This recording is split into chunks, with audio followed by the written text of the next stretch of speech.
तुम्हें कितनी बार बताया है मेरे तैयार होने से पहले मेरा नाश्ता तैयार हो जाना चाहिए। शादी के 25 साल बाद भी मुझे क्यों बार बार एक ही बात बतानी पड़ती है।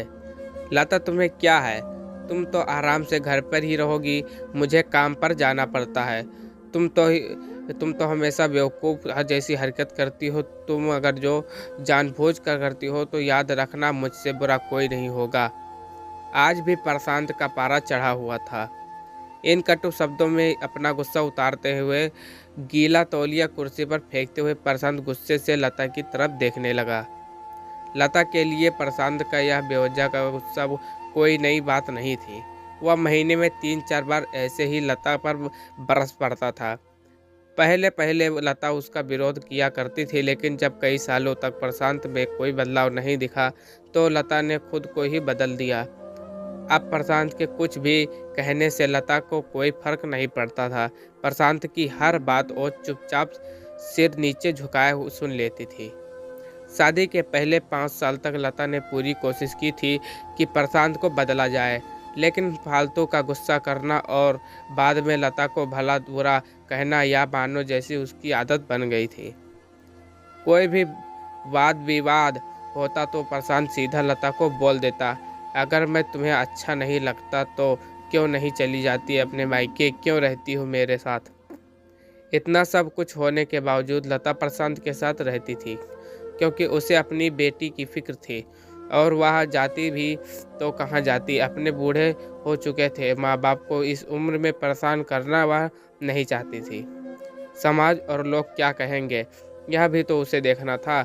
वह इतनी पढ़ी लिखी भी तो नहीं थी कि खुद जाकर कोई नौकरी कर सके और अपना और अपनी बेटी का पालन पोषण कर सके। लता को अब अपनी फिक्र नहीं थी। उसको फिक्र थी तो बस अपनी शादी लायक हो रही थी बेटी की। लता नहीं चाहती थी कि पति पत्नी के झगड़े की वजह से काव्या डिस्टर्ब हो। काव्या की पढ़ाई पूरी हो चुकी थी, उसके लिए अब शादी के रिश्ते आने लगे थे। कोई रिश्ते को काव्या ठुकरा चुकी थी। 2 दिनों महीने बाद एक अच्छा रिश्ता आया। रिश्तेदारों और पहचान के लोगों ने भी लड़कों के बात गुणगान किए थे। प्रशांत एक शाम अपनी बेटी के पास बैठकर उससे बताने लगा, काव्या बहुत अच्छा लड़का है, पढ़ा लिखा है, बड़ा घर है, बहुत अच्छी नौकरी है। ऐसे रिश्ते बार बार नहीं आते बेटा, इस बार मना मत करना। काव्या अपने पिता से ज़्यादा बात नहीं करती थी। शायद डरती थी या शायद नफरत करती थी, लेकिन आज वो अपनी पूरी हिम्मत इकट्ठा कर बोली, मुझे अभी शादी नहीं करना है पापा, मैं नौकरी करना चाहती हूँ, खुद अपने पैरों पर खड़ा होना चाहती हूँ। हाँ तो उसमें क्या बड़ी बात है, मैंने लड़के से बात की है, वह तुम्हें किसी बात के लिए नहीं रोकेगा। तुम शादी के बाद भी नौकरी कर सकती हो और वह तुम्हें नौकरी के लिए परमिशन दे देगा। प्रशांत बोला, मेरा नौकरी करना या न करना उसकी परमिशन पर क्यों डिपेंड रहेगा पापा, काव्या ने पूछा। मैं कह रहा हूँ ना, तुम्हें किसी भी चीज़ की कमी नहीं होगी वहाँ। ऐसे रिश्ते बार बार नहीं आते, इससे ठुकरा मत और बहुत खुश रहोगी वहाँ, प्रशांत बोला। पापा क्या मैं उतनी ही खुश रहूँगी जितनी मम्मी इस घर में खुश हैं, काव्या ने तंज कसते हुए कहा। आज तुम्हारी जबान कुछ ज़्यादा नहीं चल रही है, प्रशांत गुस्से से आंखें बड़ी करते हुए बोला। पापा मुझे शादी ही नहीं करनी है, क्योंकि शादी के बाद अगर वह लड़का आपके जैसा निकला तो मैं क्या करूँगी। मुझे आपके जैसा जीवन साथी नहीं चाहिए जो बिना बात के मुझ पर हमेशा चिल्लाए। मुझे कुछ भी अपनी पसंद का लेना हो तो 10 बार सोचना पड़े, कहीं वह नाराज़ ना हो जाए। मेरी तबीयत कैसी भी हो उसे परवाह ना हो, रोटी थोड़ी भी सी मोटी बन जाए तो सर घर पर उठा ले, उसकी चेक बुक ना मिले तो भी मेरा ही दोस्त निकाले और हर छोटी मोटी बात पर मुझे मायके जाने के लिए कहे। काव्या ने अपना दिल खाली करते हुए पापा से सब कह दिया। प्रशांत का गुस्सा 7वें आसमान पर था, लेकिन उसके मुंह से एक भी शब्द नहीं फूट रहा था। वो काव्या की बातें सुन रहा था। काव्या उतना ही बोलकर चुप नहीं रही। आज अब पहली बार वह अपने पापा के सामने इतना कुछ बोल रही थी। पापा, अपने माँ के साथ हमेशा गलत व्यवहार किया है। आप हमेशा ऑफिस का गुस्सा बिना सोचे समझे माँ पर उतार देते हैं, कभी इस बात की परवाह भी नहीं करते कि उन्हें कैसा लगता होगा। आपकी बातें सुन सुन माँ ने अपना स्वाभिमान खो दिया है। प्रशांत आज अपनी बार अपने एक किए प्रभाव को महसूस कर पा रहा था।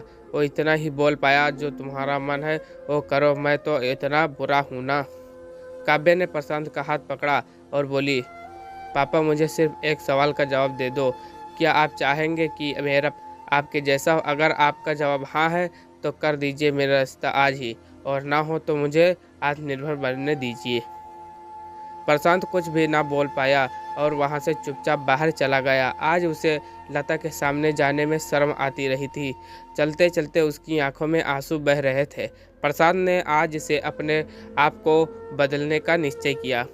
अगले दिन से लता ने अपनी पति से काफ़ी बदलाव देखा। वह सोचने लगी कि जो हिम्मत काव्या ने दिखाई है, वह हिम्मत अगर मैं पहले ही दिखा देती तो शायद आज परिस्थिति कुछ और होती। और काव्या पढ़ लिख कर अच्छी नौकरी करने लगी थी और 3 साल बाद उसके लिए एक अच्छा रिश्ता आया। और उसकी विदाई पर प्रशांत बोला, बेटा तू हमेशा खुश रहेगी क्योंकि तेरा पति तेरे बाप जैसा नहीं है।